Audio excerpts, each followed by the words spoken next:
이라는 말은 같은 이제 이 가치관과 같은 생각을 가진 사람들끼리 서로 어울려 이렇게 지낸다는 겁니다. 보면 참 묘하죠. 사람들이 정말 비슷한 사람끼리 많이 모여요. 그 사람들 어울려 지내는 걸 보면 누구하고 어울려 지내느냐에 따라 그 사람을 알 수가 있어요. 그래서 그 사람을 알려고 하면 친구를 보면 안다고 우리 이야기하잖아요. 희한하게 그렇게 잘 자기에게 맞는 사람들끼리 어울려 지내는 걸 봅니다. 근데 이제 이 세상에 정말 이렇게 모든 것들이 그 어울리는 것들이 각각 다르게 되는데요. 그런데 이게 서로 절대로 어울리지 못하는 것들이 있어요. 물과 기름은 어울릴 수가 없어요. 억지로 막 저어가지고 해놔봐도 또다시 원상복귀 되어버립니다. 그리고 빛과 어둠은 함께 어우러질 수가 없어요. 빛이 비추면 어둠은 물러가게 되어 있습니다. 그래서 빛과 어둠은 절대로 함께 할 수 없다는 것입니다. 그래서 이제 우리가 이것을 이제 신앙생활에 우리가 적용할 필요가 있는데요. 우리가 신앙생활에 적용하게 되면 우리가 어떤 존재이고 우리가 어떠한 모습으로 살아가야 되는지를 우리에게 잘 말씀해 주는 것이 오늘 본문의 말씀입니다. 하나님이 어떤 분이십니까? 오늘 5절 말씀에서 하나님은 빛이시니라 말씀합니다. 하나님은 빛이라고 말씀하고 있는데요. 이제 우리는 누굽니까? 하나님을 아버지로 부르고 있는 하나님의 자녀입니다. 하나님을 아버지로 보이는 하나님의 자녀인데, 그렇다면 우리는 누굽니까? 빛의 자녀라는 겁니다. 옛날에 이름을 지을 때에 이름을 우리 때만 해도 이름을 원색 그대로 지었어요. 7번째니까 그냥 칠수 이렇게 짓고요.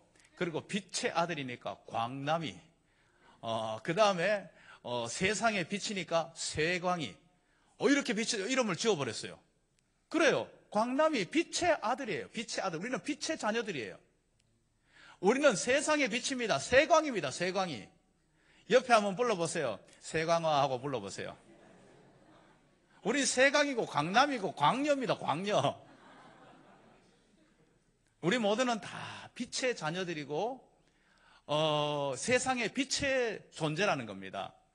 우리가 이렇게 빛의 자녀이고 빛의 사람들인데 어두움에 함께 어울릴 수 없습니다. 그런데 우리가 이 세상에 어두움과 빛의 이 사이에서 이 뭔가 어디에 설지를 머뭇거리고 있는 모습을 가지고 있을 때가 참 많아요. 우리가 서야 될 소속은 분명하잖아요. 우리는 빛이에요, 빛. 하나님은 빛이시라. 어둠이 전혀 없다고 말씀하고 있는데, 빛이라고 우리 소속은 분명히 빛에 서 있어야 돼요. 그런데 어정쩡하게 내가 빛으로 가야 되나 어둠으로 가야 되나.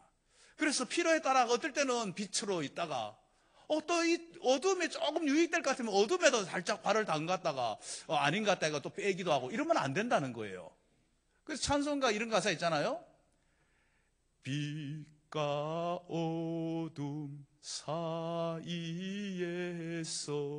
어느 편에 설 건가. 참과 거짓 사이에서 선택하며 살리라. 빛과 어둠 사이에서 어디입니까? 빛입니다. 참과 거짓 사이에서 어디입니까? 참입니다. 하나님에게는 거짓이 조금도 없고 하나님에게는 어둠이 조금도 없습니다. 우리는 하나님에게로 속해 있다면 우리는 오직 빛 가운데 거하는 삶이 되어야 된다는 겁니다. 오늘 본문은요, 이제 빛이신 하나님과 우리가 어떻게 해야 교제를 나눌 수 있는가, 여기에 대해서 말씀을 하고 있어요. 빛이신 하나님과 어떻게 해야 교제를 나눌 수 있는가. 빛이신 하나님과 교제를 나누기 위해서는 오늘 본문 이제 5절에서 7절 말씀은 빛 가운데 행해야 된다는 겁니다.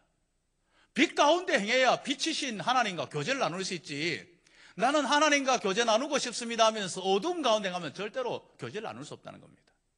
그 다음에 빛이신 하나님과 교제를 나누기 위해서 우리의 모든 죄를 다 예수의 피로 깨끗하게 씻을 수 있도록 자백해야 된다는 겁니다. 그것이 바로 8절에서 10절에 나오는 7절에서 10절에 나오는 내용입니다. 오늘 우리가는 이렇게 이 놀라운 사실을 분명히 우리가 가지고 있고 우리 알고 있습니다. 그럼에도 불구하고 때로는 우리는 넘어지고 실수하고 죄를 지을 수 있어요. 그것 때문에 우리가 영적인 침체를 경험하게 되고 여러 가지 실망과 낭망을 할 때도 있어요. 그러나 우리는 어떻게 해야 됩니까? 다시금 예수의 피로 우리의 죄가 깨끗이 씻음을 받는다는 사실을 기억하고 예수님 앞에 나와서 그 피로 씻음을 받게 될 때 우리는 하나님과의 사귐이, 교제가 다시금 회복되어지는 겁니다. 이제 우리는 하나님과의 사귐을 날마다 지속적으로 누려가기 위해서는 어떻게 해야 됩니까? 우리가 빛 가운데 행하는 삶을 살아가야 된다는 겁니다. 빛 가운데 행하는 삶. 빛 가운데 행하는 삶을 살아야만이 빛이신 하나님과 사귐, 하나님과의 교제가 가능하다는 사실을 우리에게 말씀해 주고 있습니다. 그래서 오늘 5절 말씀 제가 다시 한번 봅니다. 곧 하나님은 빛이시라. 그에게는 어두움이 조금도 없으시다는 것이니라. 하나님은 빛이신데 그 빛이신 하나님과 사귐을 가지기 위해서는 빛 가운데 온전히 행하는 삶이 우리에게 절실히 필요하다는 것을 우리에게 분명히 알려주고 있습니다. 우리가 하나님의 구원의 빛을 받고 하나님의 은혜의 빛을 받기 위해서는 빛 가운데로 행하며 빛 가운데로 나와야 되는 겁니다. 그런데 사람들은 빛 가운데 나오는 것을 굉장히 부담스러워합니다. 빛 가운데 나오는 걸 굉장히 불편해합니다.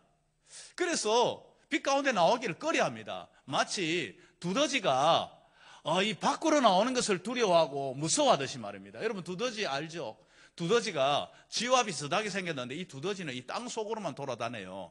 그래서 땅 속에 다니면서 밭을 망쳐버리고 그렇기 때문에 두더지가 이렇게 지나가는 이것을 이렇게 보면 이렇게 막 블루블루블루블루 막 빵이 이렇게 막 부풀어 오는 것 같이 땅이 막 블루블루블루 있어요. 그럼 두더지 잡으려고 앞에다가 이 삽 같은 걸로 탁 막아놓고 난 후에 그러고 놓고 난 뒤에 이제 두더지 잡으려고 막 그냥 이걸 가지고 막 깽이 가지고 막 굉장히 날카로운 것 같아서 막 찌르면서 막 따라가면 그러면 두더지는 어느새 더 깊은 속을 해가지고 막 땅으로 막 파고 들어가지고 도망을 가버리는 것을 봅니다.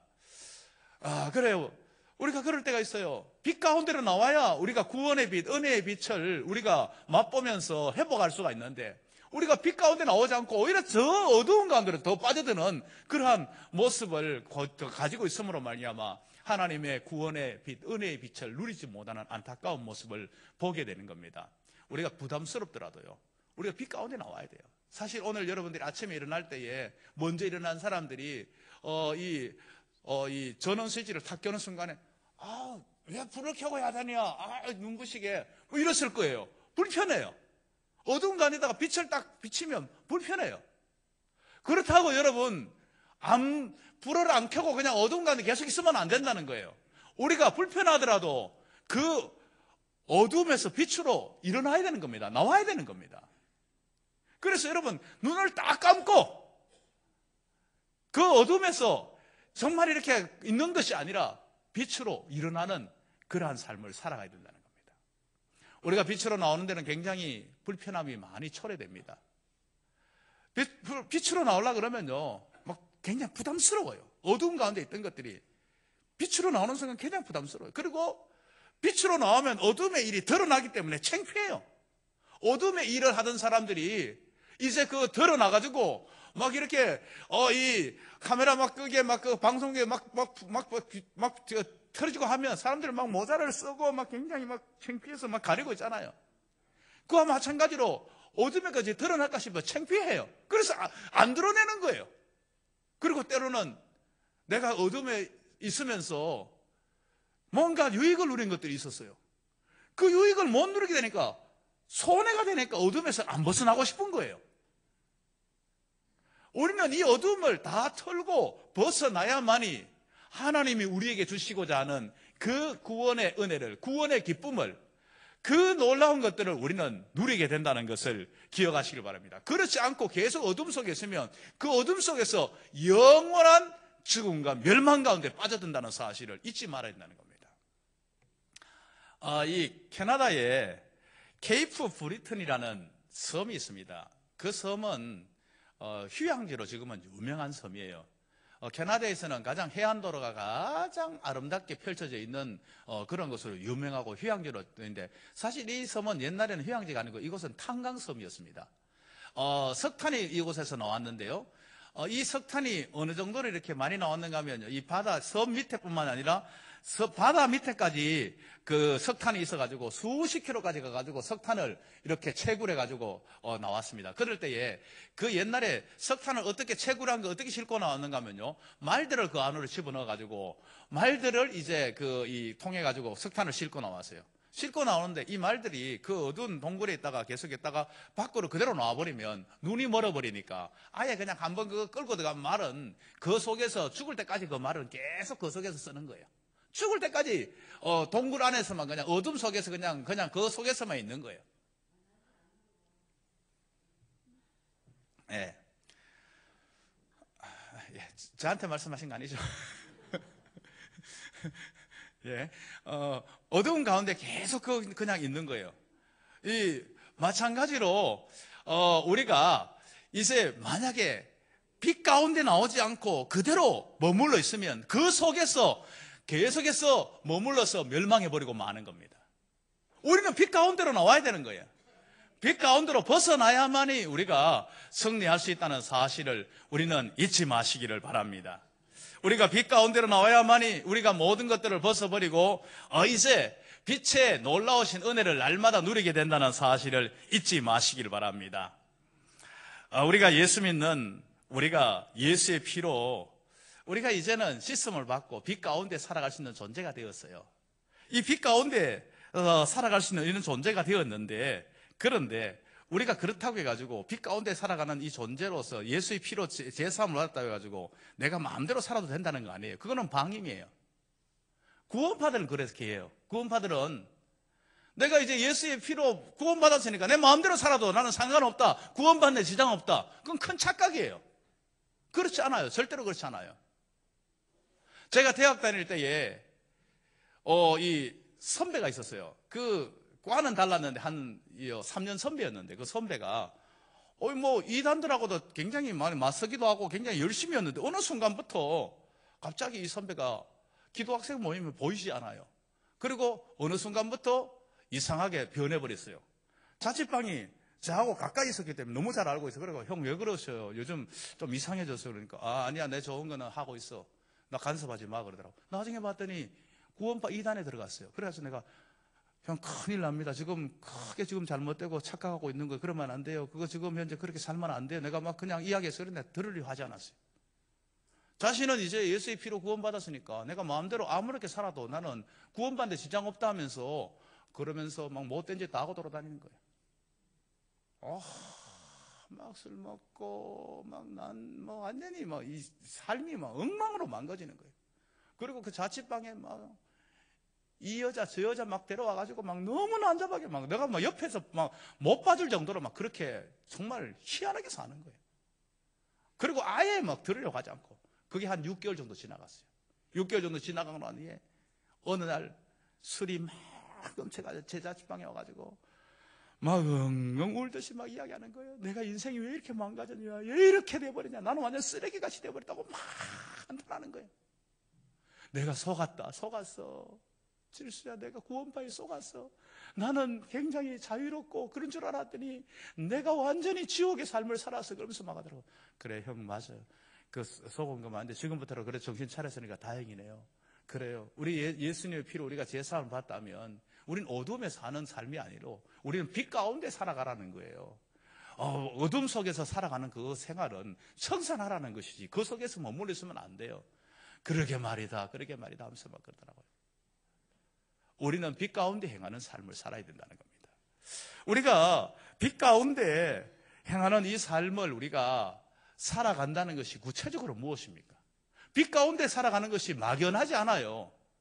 빛 가운데 살아가는 그 삶에 대해서 분명하게 말씀하고 있습니다. 빛의 열매를 맺어야 된다는 겁니다.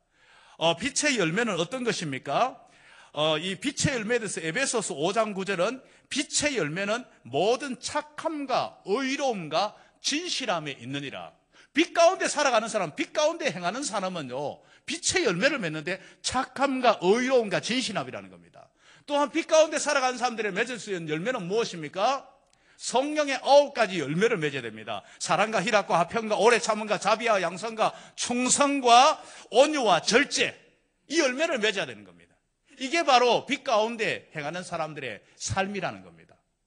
그러면 그 반대 어둠의 것들은 무엇인가?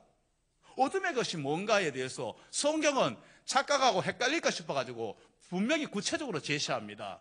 어둠의 일에 대해서 로마서 1장 29절에서 불의, 추악, 탐욕, 악의, 시기, 살인, 분쟁, 사기, 육신의 일, 이걸 육신의 일로 하는 겁니다. 그러면서 또 그 더 구체적으로 이야기합니다. 갈라디아서 5장 19절에서는 음행, 더러운 것, 호색, 우상숭배, 술수, 원수 맺는 것, 불리함, 이단, 투기, 술 취함, 방탕함, 이게 바로 어둠의 일들이라는 겁니다. 이 어둠의 일들을 청산하고 이제 앞서 제시한 빛의 열매, 빛된 삶을 살아가는 것이 빛 가운데 행하는 겁니다. 빛 가운데 행하는 것은 그냥 막연하지 않고 그냥 내가 이론으로 알고 있는데 그치는 것이 아니라 분명히 행동 속에서 우리가 나타나야 된다는 사실을 우리에게 분명하게 말씀해 주고 있습니다. 하나님은 우리를, 어둠에 있는 우리를 예수의 피로 씻고 우리를 빛 가운데로 인도해 하셨어요. 빛 가운데로 인도하셨어요. 빛 가운데로 인도했다면 어떻게 됩니까? 우리는 빛 가운데 행하는 삶을 살아야 돼요.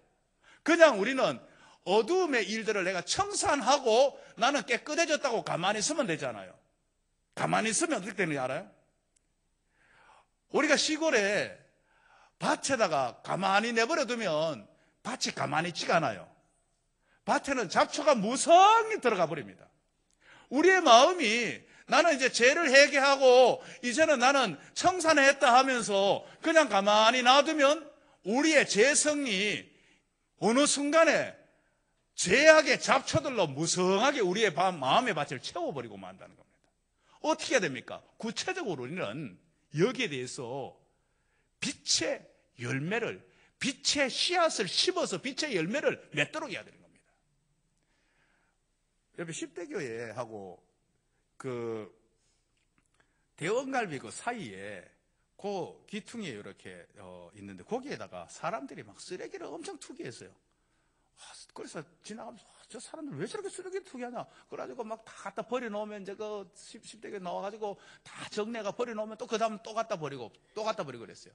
그래서 제가 그냥 버렸으면 되지 제가 처리가 되지 않는데 저곳에다가 꽃나무를 심으면 못 갖다 버릴 텐데 이 생각을 하고 있어요. 내가 생각을 몇 번 했는데 내 정도 생각은 다 하나 봐요. 누구나요.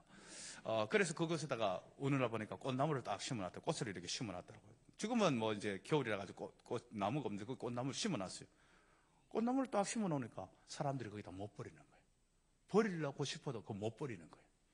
그래서 그것은 이제 쓰레기 투기하는 곳이 되지 않고 있어요. 이제 그쪽에서. 우리가 그래요. 우리가 그냥 가만히 두면 되지 않아요.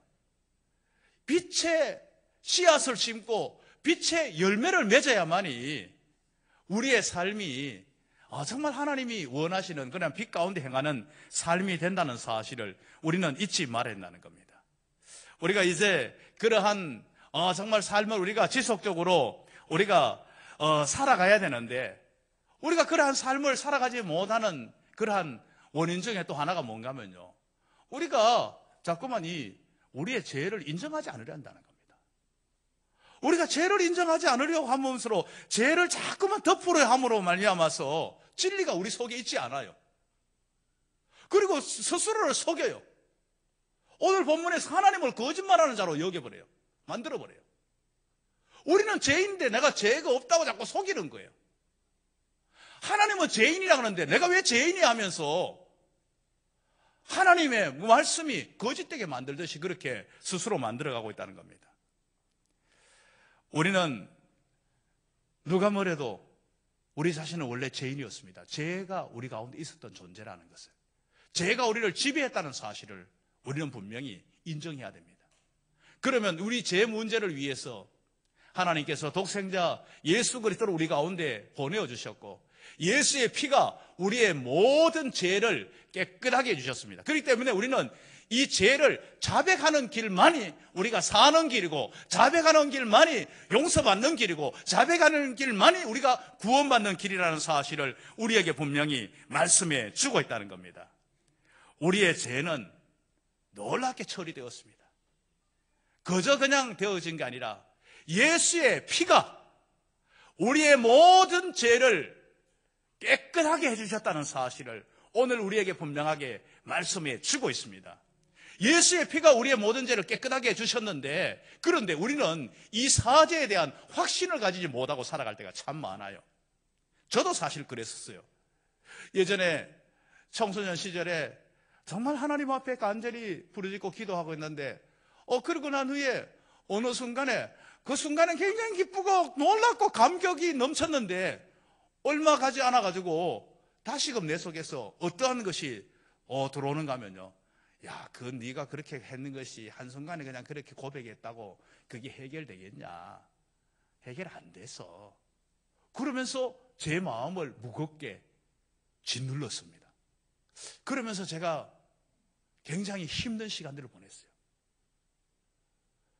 힘든 시간들을 보내고 그것 때문에 벗어나지 못하는 죄책감 속에서 시달리고 있었을 때에 한 번은 부흥회를 갔는데 어느 목사님이 설교를 하는데 그러더라고요. 여러분, 예수님의 모든 보혈로 모든 죄가 사함을 받았는데 여전히 여러분 죄책감에 시달리고 있습니까? 예수님 앞에 예수님의 피로 용서를 받았다면 확신을 가지세요. 왜 자꾸 그것 확신을 못 가지고 그 다음에 그거 가지고 또 가서 또 용서해 주십시오, 또 가서 그렇게 그 확신을 못 가지는 거 하나님 기뻐하시는 일이 아닙니다. 여러분 생각해 보세요. 여러분이 어릴 때에 부모님에게 잘못했는데 잘못하고 난 후에 잘못해서 용서해 주세요 그래가지고, 그래 내가 용서해 주마 다음부터 잘해라 그랬는데, 그 다음날 또 가가지고 아버지 아무리 생각해도 내가 잘못을 크게 했는 것 같아, 용서해 주세요. 그리고 또 그래 알았다 용서해 주마. 그 두 번째까지는 봐주지만 세 번째까지는 이야기하면 화가 나가지고 이놈의 자식아 내가 용서해 준다 그러는데 왜 자꾸 그렇게 나를 못 믿냐 하면서 할 거라고요. 그게 내 말이더라고요. 그래서 내가 정말 예수의 피로 깨끗이 용서함 받은 것을 내가 확신을 가지는 것이 얼마나 하나님이 원하시고 기뻐하는 일이라는 것을 알게 되었어요. 그 반대로 내가 죄사함에 확신을 가지지 못하는 것은 사단이 나에게 주는 것이라는 것을 알게 되었어요. 왜냐하면 사단은 내가 죄에서 자유를 누리지 못하고 죄에서 확신을 못 가지게 될 때 사단이 계속 우리를 붙들어 매고 죄를 빌미로 삼아가지고 우리를 종로로 하도록 만들게 되니까 사단이 하는 일이라는 것을 알게 되었어요.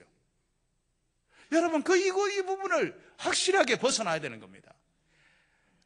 마틴 루터가요, 한 번은 잠을 자다가 꿈을 꿨는데, 이 사단이 마틴 루터의 죄악을 한낱이 이제 있어가면서 이야기를 하더라는 거예요. 너 이런 나쁜 죄를 지었지, 너 이런 못된 죄를 지었지, 이런 추악한 일도 행했지 하면서 막 다 맞는 말이에요. 자기가 다 했던 것들이에요.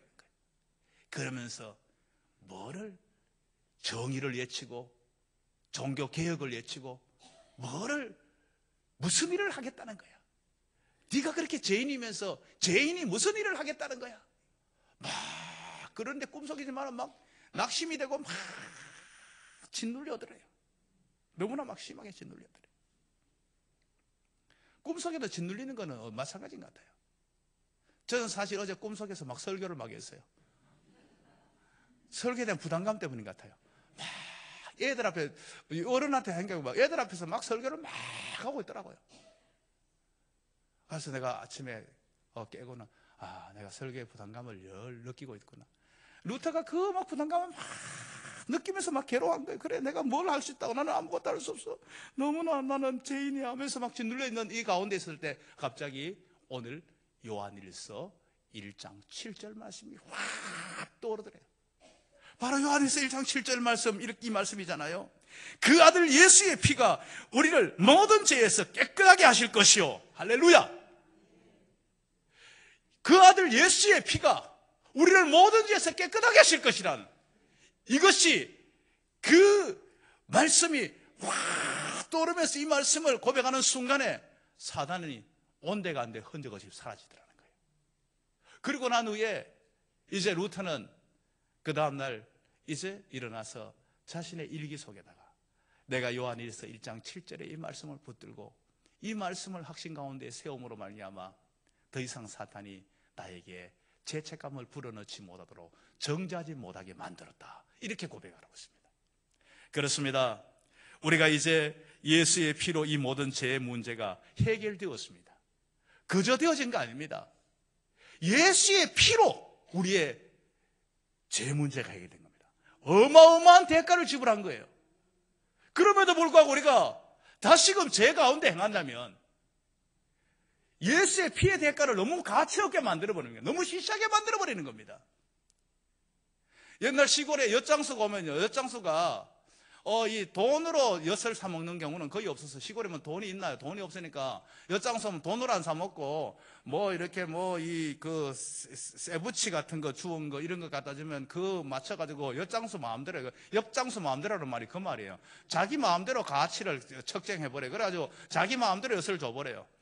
그래야 되는데 집에 쇠부치가 어디 있어? 아무것도 없잖아요. 엿을 먹고 싶으면 못 견뎌요. 그런데 아버지가 시장 갈 때마다 신고 다니는 하얀 백고무신이 있어요. 그 백고무신을 갖다가 줘버리는 거예요. 주면 엿을 상당히 많이 줘요. 이 백고무신을 갖다 주면.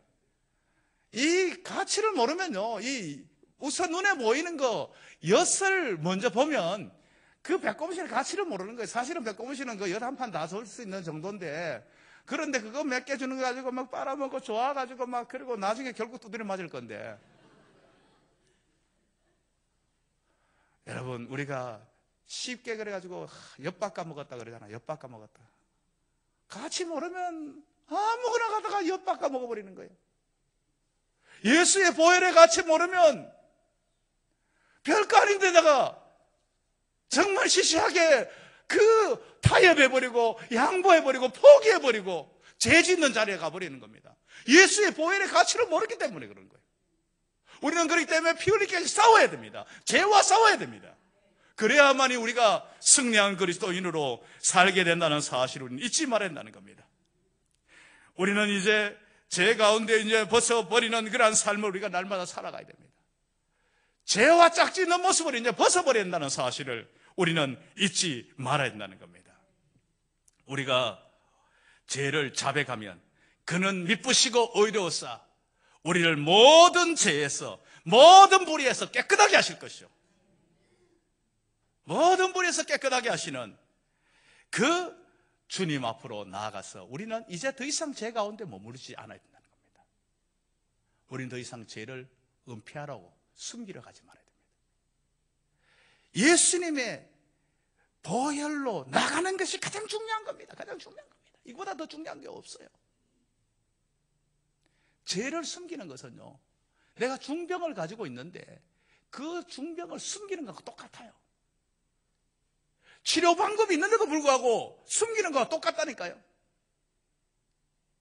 예수의 피가 우리를 모든 불의에서 깨끗하게 하는, 모든 죄악에서 자유케 하는, 승리케 하는 그 모든 것들이 있음에도 불구하고 죄를 숨기는 것만큼 어리석은 것이 없어요.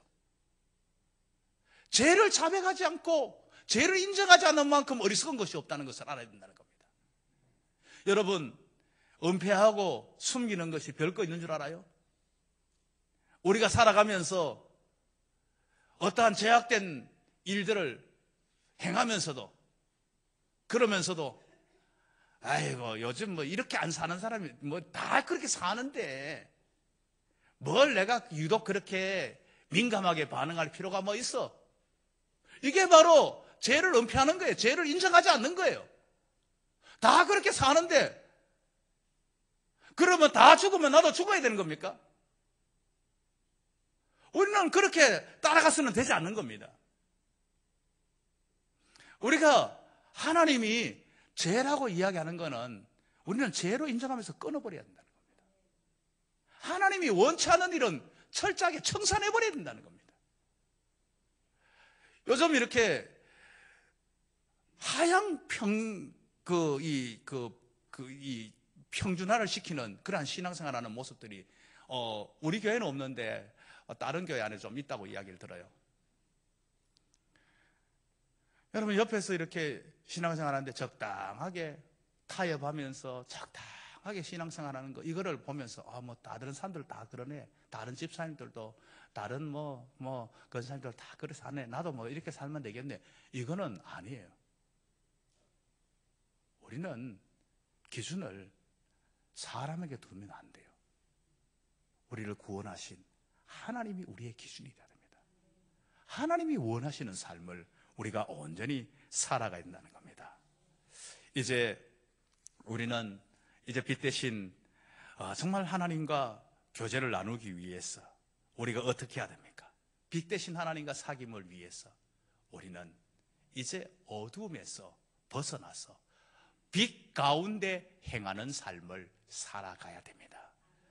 우리가 하나님과 빛 대신 하나님과 사귐을 가지기 위해서는 우리의 모든 죄악을 하나님 앞에 자백하시길 바랍니다. 죄를 인정하시고 자백하. 그러면 어떻게 하냐고요? 예수의 피가 우리를 모든 불의에서 깨끗하게 하실 것이요. 우리가 예수의 피로 깨끗하게 입은 우리는 이제 그 보혈의 공로 힘입어 주님의 은혜의 보좌 앞으로 하나님 아버지 앞으로 담대하게 나갈 수 있는 겁니다. 우리 참회 기도하고 난 후에 쓰는 구절이 바로 요한일서 1장 9절 말씀이잖아요.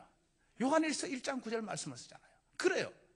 우리가 하나님과 예배의 자리, 교제의 자리, 사귐의 자리를 나가게 해서 예수의 피가 우리의 죄를 깨끗하게 했다는 확신을 가지고 승리할 수 있는 우리 모두가 될 수 있기를 주님의 이름으로 축원합니다. 함께 찬양하겠습니다.